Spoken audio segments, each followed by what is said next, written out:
to help me clarify this. You said that we come with pre-planned lessons to learn, and we choose those lessons. Does spirit influence that? And when we come in with a pre-planned lesson, is it their pre-planned or is it our pre-planned? It's always ours. It's ours, but they'll have a sit down, and you'll sit down with a group, and it'll be kind of like a planning session.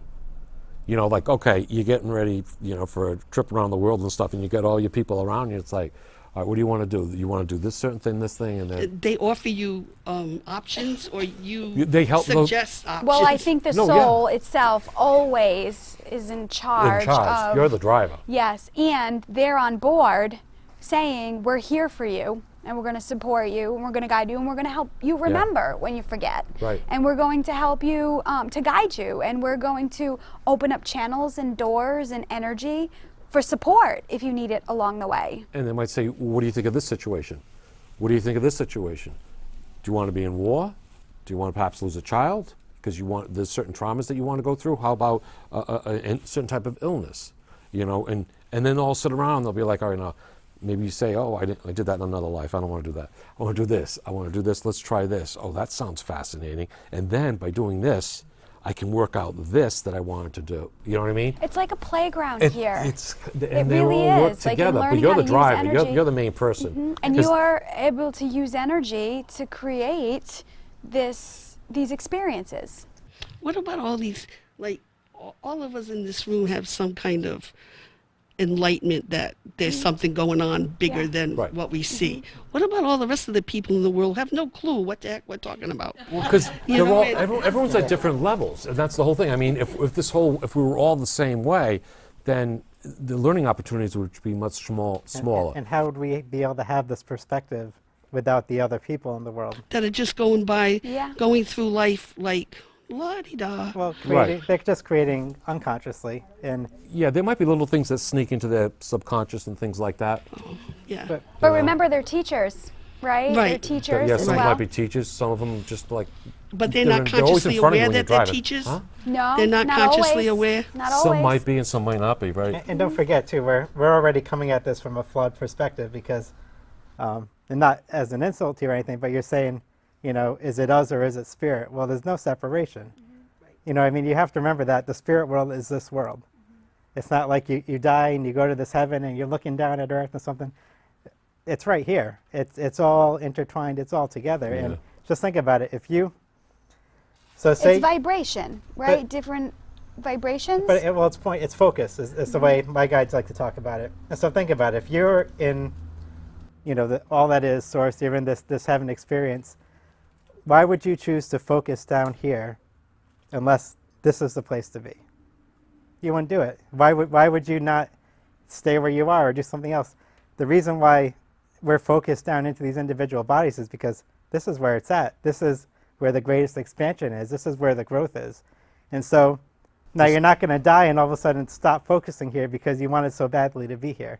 So now every person that's passed on that has lived on this earth is still focused upon this earth in a very powerful way. Or part of them. But I have to say too, like by focusing on the other people who are la-di-da, doesn't that take us out of our own, like by focusing and going there and focusing on what they're doing, doesn't that take us out of our own space? It depends on the person.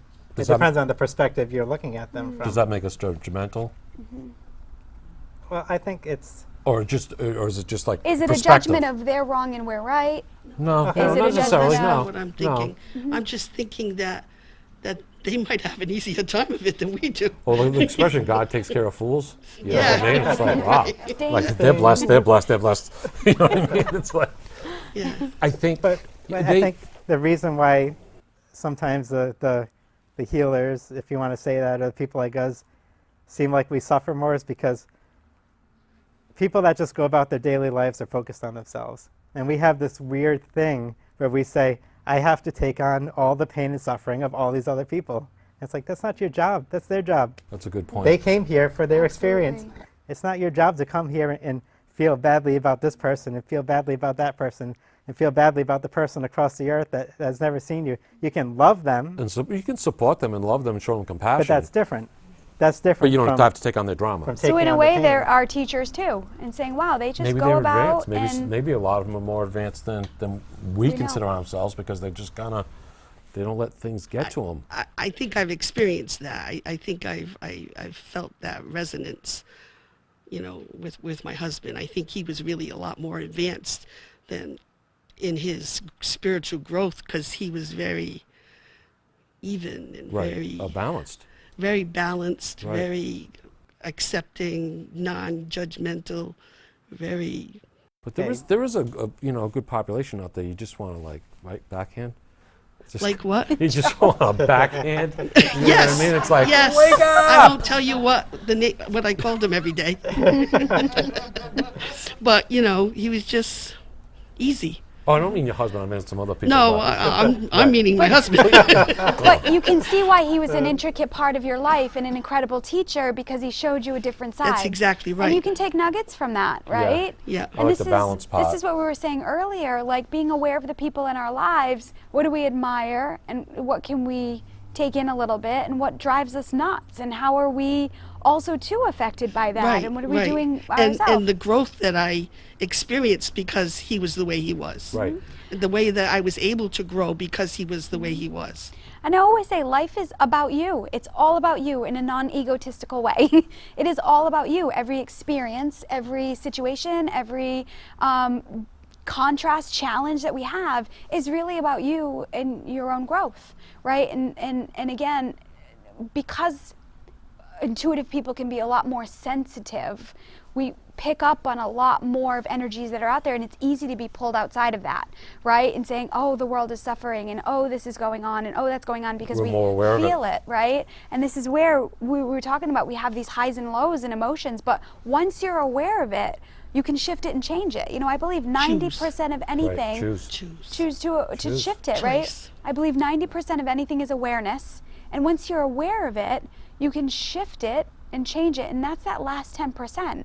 So we have to remember that when we become aware of something, we're already 92% there. And it's like running that last mile in a marathon. It's like you forget how far you've come, and it's just continuing one step at a time to get yourself across that finish line or to That's that why you next feel step. all beat up This is where towards we the get end? actually, yes, absolutely. And this is why we feel like, oh, drained and depleted. We could have had a shift, but again, not taking it as then- punishment or we're doing something wrong, but as an opportunity And then to grow. Then you have the other person that just kind of blows right by you. Seriously. Because maybe they've They've maybe- been doing it for so long. well, yeah, maybe they've made that balance and it's easier to run that last mile because maybe they got it earlier than we did. And then what you Or would maybe do they're not as is, sensitive. what I would do is I'd go talk to that person and saying, hey, I really struggled at this mile, or I just really struggled, like hypothetically at this point. What did you do? Or how did you they might give you conserve? tools. And how do you, and this is where support is so important. I think sometimes we feel shame of feeling this way or going through these experiences that where we struggle alone, right? And I think that having a community like this Right. really helps to say, gosh, I feel like that, and I would never say that, but I can take from that, right? And I can learn from that. And this is where asking people, and this is why we open I this love up, that, right? yeah. And again, there is no right or wrong. This is why we say always consider the source. Take in what resonates and dump the rest. And that will be a stepping stone into continuing to move forward into that joy and love and peace and laughter, adventure and play And that ask we other ultimately people. Yeah, seek. share.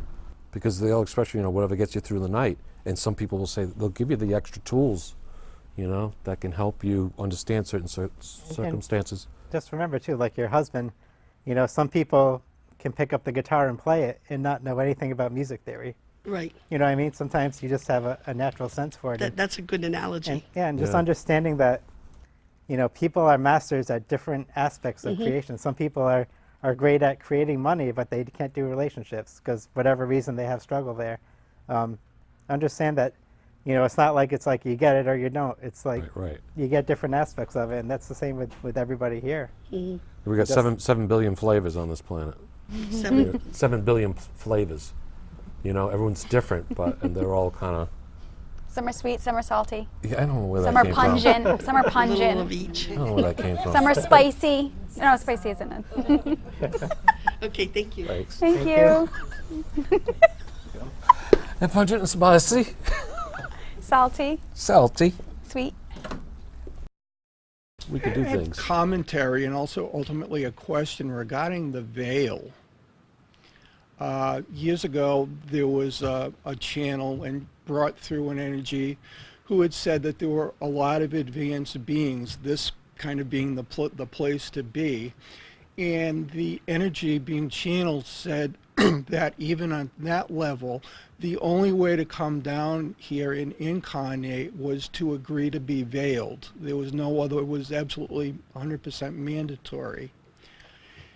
Years later, I had numerous instances where I was seeing a very similar thing. It looked like a checkerboard type of thing, and never had a real understanding of it. And because I was using other channels then, inquired, and they said, we're being told that you are right up against the veil.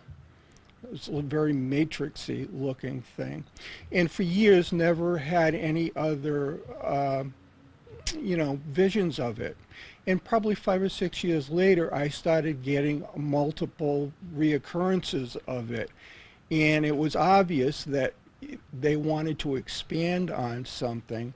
And what I was told very clearly is you have a sense of the veil is this static, unchanging thing, and it's dynamic. It can be, rendered more transparent or more opaque. They didn't really specify what exactly, led to that changing. Do you folks have any, insights, or if you've worked at all with the veil? Because it certainly seems like if it's one of the real, almost an impediment, and it's something that we can collectively change, and make it more transparent. I think it depends. I'm sorry. Yeah, I think it depends on each individual what is going to be allowed by themselves, their higher selves, to penetrate. Meaning, what are you going to be allowed to see and know in this particular life? Where you want to learn. There are people that do astral travel, out-of-body experiences, and you might have pushed up against a couple of areas where maybe you agreed before you came here, you just weren't going to go there. You might have learned things in this life that exposed other parts, and the veil became more transparent in that particular area. So I think, like you said, it's not static, it's kind of a moving, living thing depending on where you are at that particular time in your growth, or where you wanted to go, when you actually, incarnated. And I think we work with spirit or the universe and that energy too, with the amount of information that we're given, right? So think about how we've evolved spiritually from the 50s, right? So a veil would have been a lot heavier, a lot thicker. There was not a lot of awakening, although there were definitely many people out there who had this insight. But think about the progression over time. I think this is what they call the ascension process, or they call the raising of the vibration, where I think it's malleable. I think it's pliable. And like you said, based on the collective consciousness and the people who are working. And I think because of experiences that are happening in the world, more and more people are awakening, right? And there are people who are brand new at it, and people like yourself who have really understood it and been working with it for a very long time, right? And I think we need the anchors of both, right? I shouldn't use the word anchors. I think we need the process and the energies of both to be able to shift this energy so that it does come. And I have to say, I think it shifts over time. I was talking about the progression forward and getting that insight 500 years ahead. Now, so many of us got telepathy, so many of us got a reduction in population, so many of us got not being able to go into other places, but none of us ever got how or why. Was there a cataclysmic event? How do we get to that point? Nobody got that. So I think there is some buffer to what we do receive and what we're able to share, which I think is guided by the universe. And then through us, we're working on putting this information out there in a way that people can receive it. Does that make sense? And one of the things my guides always, when I was channeling information, they even said to me the process of creation itself is constantly changing. They said a lot of people want to think that we're change here and that God is stable. And they said, no, God is constantly growing, changing, evolving. And so is the human experience. And I think the idea of the veil, part of it is there has to be some buffer because the human brain can't handle everything. To lose some of that veil would mean that you'd be living in a physical reality here, but your brain would be jumping into multiple realities constantly. Like we can do it sporadically now and then under kind of safe state or something like that, yeah. circumstances. But you can't exist in one reality like this if you're constantly seeing all the other ones. I think it's too much for the experience, and it's not beneficial to why we're here. I think that's the biggest thing is, we come here to have an experience of an individual because that allows a lot of growth within a group. But if you had too much awareness when you came in, if you were aware of your whole soul and everything else, there'd be no reason to drive forward. There'd be no desires. There'd be no wanting. There'd be no. You really wouldn't see the contrast. If you could see everything out there and really understand everything, there'd be no desire to create because you would have this awareness of Right. everything's perfect as it is. It's like you're standing at the window and you have the curtain. In certain places it's darker, some places you can see through, depending on where you're focusing, and they're like, no, you can't look there because you didn't want to do this, you wanted to go do this when you came here. But you're poking around. It's interesting. It isn't a perfect add-on because it's not really changing the veil per se, but I've several times been shown an image. It looks very cardboardy, and they have like a pinprick of an opening, and it's like when it's 20 feet away from you, all you can see is to that veil, and if you can get, ultimately as you get closer and closer, which again isn't really changing the cardboard, but your perception of things, but the closer you come, and if you can get your eye right to it, then it's as if there is no cardboard at all. And there's several times. You've gotten close? Well, they told me right from the start. They said, you're getting right up against it. And then it's one metaphor is only applicable to a certain extent, and Right. you hop to something else. And But you can't- they said that essentially, you're through the veil in a sense. Right. But this is more in a sense of those collective, more, I agree that there are personal ventures that we can take but it's more on the transpersonal because that has such, I think, a great potential to help, a larger collective. And the pinpricks are the fact that you can never be completely separated from who you are. So you can never not be a multidimensional being. And a lot of the concepts that come through, the ideas that come through, the thoughts that people pick up on that really change our reality are stuff that's coming in through these pinpricks of people that kind of get close for a second and see that. So it does have a dramatic effect on this world. But without some of that cardboard there, without blocking out most of it, this reality wouldn't be able to sustain itself. Right. Yeah. Right. You'd be standing under Victoria Falls or something. Right. Yeah, on another quadrant, another dimension, which is fine in its time, but it's not its time because your gig is here right now.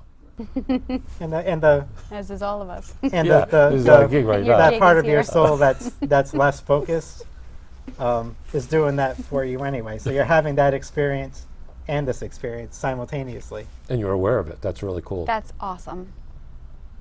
Carry on. Thank you. Hi everybody, if you like what you watched, please subscribe on YouTube and like us on Facebook. And check out our website at alwaysconsiderthesource.com. Hey, if you want us to come out to your location and do a live setup, we'd love to do that. Continue to send in your questions, and we look forward to interacting with you. And remember, always consider the source.